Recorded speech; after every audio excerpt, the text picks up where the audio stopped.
आप देख रहे हैं डार्क फाइल्स। तो चलिए बढ़ते हैं आज की इस कहानी की ओर।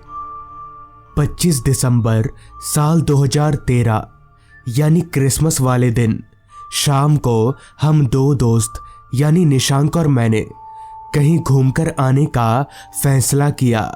मगर जाएं तो जाएं कहाँ? सबसे बड़ा सवाल हमारे सामने यही था, क्योंकि हम दोनों अपने शहर की तकरीबन सारी जगहों पर घूम चुके थे। कुछ देर सोच विचार करने के बाद हमने तय किया कि इस बार हम घूमने के लिए अपने शहर से बाहर जाएंगे। ये सोचने के तुरंत बाद ही हमने कार उठाया और घूमने निकल पड़े। अंधेरा हो चुका था और ठंड बढ़नी शुरू हो गई थी।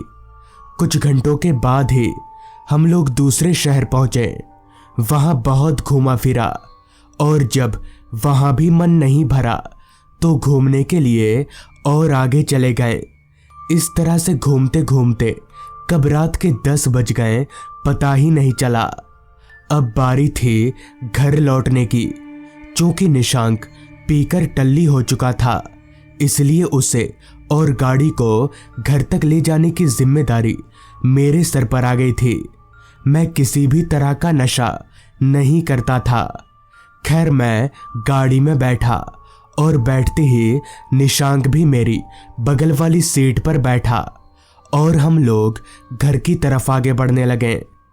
चूंकि रात काफी हो गई थी और ठंड भी अपनी इंतहा पर थी, इसलिए रास्ते पर पूरी तरह से सुनसानियत छाई हुई थी।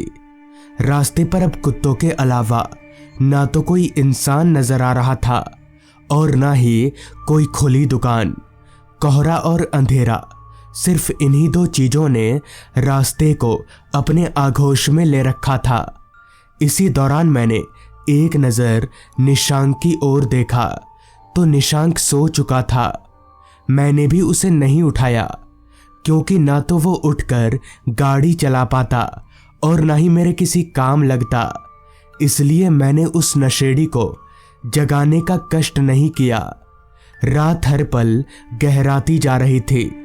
रास्ते पर फैले घने कोहरे की वजह से मुझे कार चलाने में दिक्कत तो हो रही थी, मगर मैं कुछ कर भी नहीं सकता था। इसी दौरान एक बार निशांक जागा और मेरी तरफ देखते हुए बोला, किस रास्ते से जा रहा है तू? हाईवे होकर मत जाना, बहुत लंबा पड़ेगा। काली पहाड़ी वाला रास्ता ले ले, छोटा रास्ता है। निशांक जिस रास्ते की बात कर रहा था वो रास्ता छोटा तो है, मगर कहते हैं कि उस रास्ते पर भूत पिशाचों का अड्डा है। इसलिए पहले पहले तो मैं थोड़ा घबराया, मगर जब निशांक ने ये कहा कि कुछ नहीं होगा तो मैं मान गया और थोड़ा आगे जाकर हाईवे के बगल से काली पहाड़ी वाला रास्ता ले लिया। मैंने उस रास्ते के बारे में जितना सुना था, दिखने में वो रास्ता उससे भी ज्यादा डरावना लग रहा था। रास्ते पर स्ट्रीट लाइट की कोई कमी नहीं थी, मगर एक भी आदमी या गाड़ी नहीं थी। उस रास्ते पर आसपास कोई घर तो दूर, ईंट का एक टुकड़ा तलक भी दिख नहीं रहा था। रास्ते के अलावा अगर कुछ था तो सिर्फ घने लंबे पेड़ और जंगल। अभी हमारी कार उस रास्ते पर चल ही रही थी कि तभी मैंने देखा कि निशांक फिर से सो चुका है। हालांकि अभी अगर निशांक जागता तो मुझे थोड़ी हिम्मत मिलती, क्योंकि असली डर तो अभी बाकी ही था। अभी उस रास्ते पर मुझे लगातार 3 कब्रिस्तानों को पार करना था और ये रास्ता उन्हीं 3 कब्रिस्तानों को लेकर बदनाम है। खैर, मैं कार चलाता रहा। चलते चलते जैसे ही मैं पहले कब्रिस्तान के पास पहुंचा तो मैंने देखा कि उस कब्रिस्तान के उल्टी तरफ कोई आदमी खड़ा है। उस आदमी को देखकर मैं थोड़ा डर सा गया, लेकिन ना तो वो आदमी लिफ्ट मांगने का इशारा कर रहा था और ना ही हमारी तरफ देख रहा था। उस आदमी को नजरअंदाज करके अभी मैं उस पहले कब्रिस्तान को पार कर ही रहा था कि तभी सड़क किनारे खड़ा वो आदमी एकदम से दौड़कर हमारी कार के सामने से होते हुए रोड के उस पार कब्रिस्तान में घुस गया। वो शख्स जो भी था, मगर उसने जिस तेजी से सड़क पार किया था, एक पल को लगा कि वो हवा से भी तेज है। मैं बहुत ज्यादा डर गया, मगर इतनी दूर आकर भी वापस लौट जाना एक तरह की बेवकूफ़ी होती। ऊपर से मैंने एक कब्रिस्तान पार कर लिया था, तो अब सिर्फ 2 कब्रिस्तान ही बचे थे। यही सोचकर मैं गाड़ी को वापस से भगाने लगा। मुझे लग रहा था शायद मैं ही उस 4 किलोमीटर के दायरे में एक जागता हुआ इंसान हूं, मगर मैं गलत था। कुछ आगे जाते ही मुझे रास्ते के किनारे सफेद कपड़ों में एक बूढ़ा आदमी खड़ा दिखा। उस आदमी के सर पर सफेद गोल टोपी थी और चेहरे पर बहुत सारी दाढ़ी। वो बूढ़ा आदमी किसी भी एंगल से भूत की तरह नहीं दिख रहा था और वो हाथ दिखाकर लिफ्ट मांगने का इशारा भी कर रहा था। कुछ सोच समझकर ही मैंने गाड़ी को उस आदमी के पास रोका। गाड़ी रुकते ही वो आदमी मेरी खिड़की के पास आया, खिड़की नीचे गिराने का इशारा किया। मैंने हिम्मत जुटाकर खिड़की को नीचे किया। मेरी खिड़की खोलते ही उस आदमी ने अपनी जेब से कुछ निकाला और उसे अपनी हथेली में मोड़कर उस चीज को मेरे शर्ट के ऊपर वाली जेब में रख दिया और बोला, अपने जेब की तरफ मत देखना जब तक तुम घर ना पहुंच जाओ। ऊपर वाला तुम्हारी रक्षा करेगा, जाओ।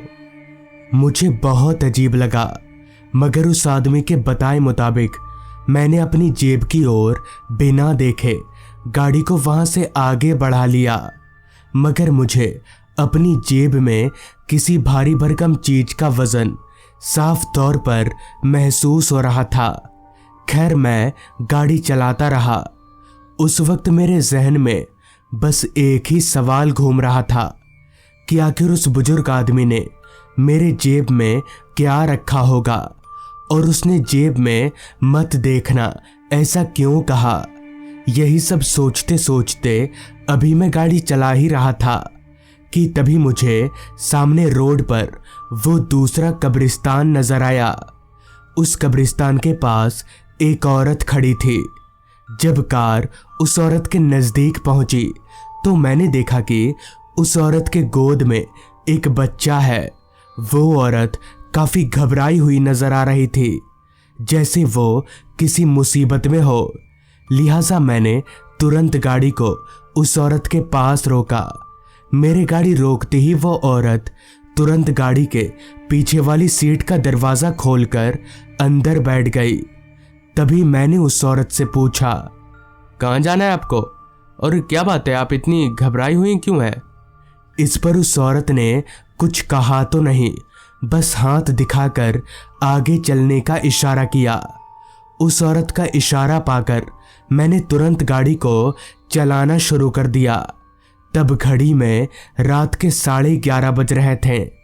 अभी मैं गाड़ी चला ही रहा था कि तभी मेरी नज़र गाड़ी के रियर व्यू मिरर पर गई, तो वहां मैंने जो देखा उसे देखकर मेरा पूरा दिमाग ही हिल गया, क्योंकि आरवीएम पर पीछे की तरफ मुझे ना तो वो औरत दिख रही थी और न ही उसके गोद का बच्चा।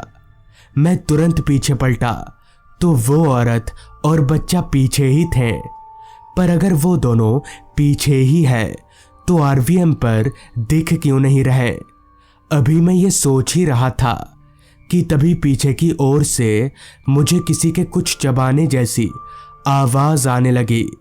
मैं फट से पीछे पलटा तो पीछे का नज़ारा देखकर मेरे रगों में दौड़ता खून जम सा गया।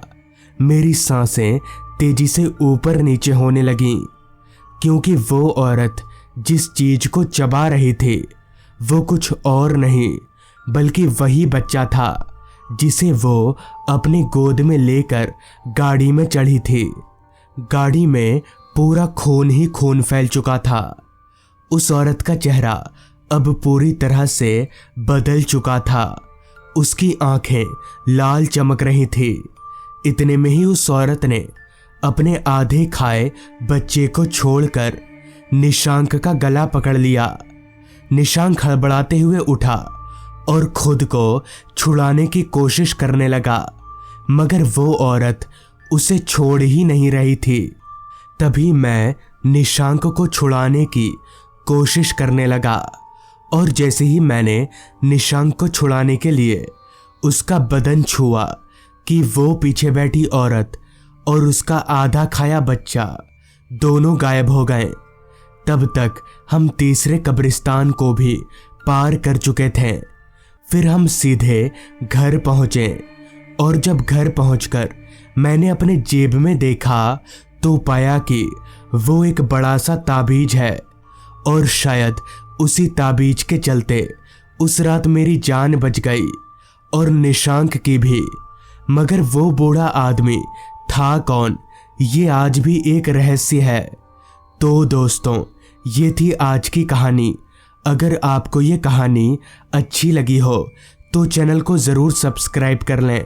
तो मैं आपका दोस्त आर्यन जल्द ही मिलूंगा आपसे ऐसी ही एक कहानी के साथ।